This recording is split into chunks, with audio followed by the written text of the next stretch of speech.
रसिया। अरे का हो भौजी, एजा खड़ा होकर भैया के राही निहारा ताड़ू का हो? का करीं कृष्णा, तोरे भैया के राह देखतानी। जब तार भैया के ही चिंता नहीं के अपन माल के, तो हम का करी?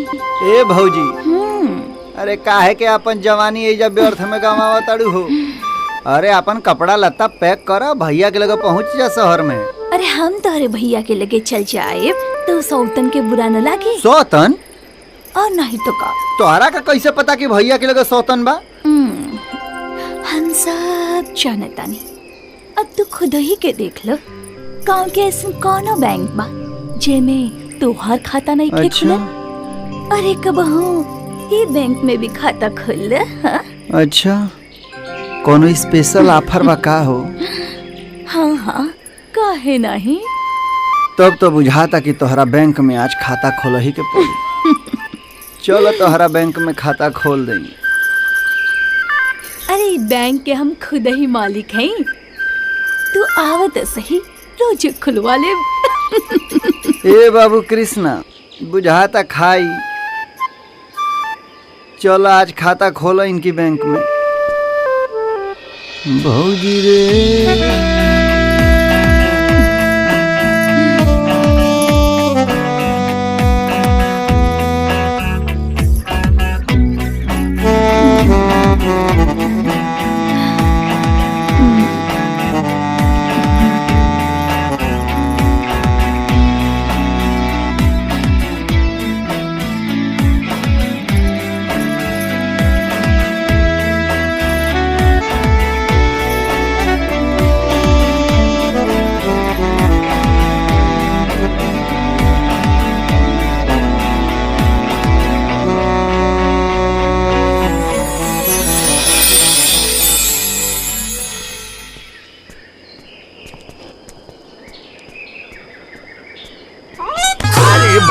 अरे मामा, मामा, मामा, मामा तोरा लाज शर्म बा कि ना मर दे?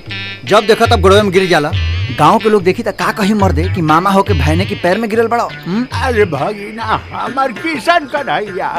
अरे भगीना, तोरा में ऐसन कौन राज बाटे जौना से हर एक किला पर तो झंडा फहरात नजर आ रहल बा? ए भैया, कोनो मंत्र बंतर बा तो हमनियों के दे दी ना। हम लोग कब ले? आजकल पे मतलब जी। ए मर्दे, एकरा खातिर गोड़ में गिरला का कौन जरूरत बा हो? अरे हम मंत्र बता दे, खूब राज लुटी हो जा दोनों जनी मिल के। बता देगा ना? पक्का। अरे भगीना, जहिया तू मंत्र बताएगा उस दिन से तुम्हारा सारा मूल माँ हाँ जी केवल ब्याज देते रहना। हाँ, ब्याज देते रहिए ना तो हमारे मालिक मर जाई हैं। अरे साला मार सर बेल्डी फेंका लगा कुत्ता कहीं अरे ब्याज ले मांगता नहीं साला का तोड़ा काला साला रे। चुप मर्दे, जब देखो तब मेहरारू नियर रणहोप तो करे लागले जातो लोग। लाज शर्म बा कि ना? ए चुप, हमरा लेट होता मर्दे, हमके कहीं जाए के बा। कोनो के टाइम देले बड़े का टाइम पता पहुंचे ही के चाहिए। काका लागल बाटे रुजे बाबू। जा ना, फिर तो आगे लागे ही के बाटे। जा बाबू जा, टाइम के पंक्चर हो गए। हाँ जा। हाँ, हमरा बात पर खाली ध्यान दे रिया। फिर रास्ता मत रोकियो ना तो ठोक दे। हाँ बाबू। ए बाबू, जरूर कोनो मोहनी मंत्र कर ले बा। ए मालिक, हमरा घर में भी एगो सिद्धि करे वाला किताब बा। हाँ, लेकिन वो में ना मोहनी मंत्र वाला पनवा न फाट गईल। तलार खातिर रख ले बाड़ साले। भाग।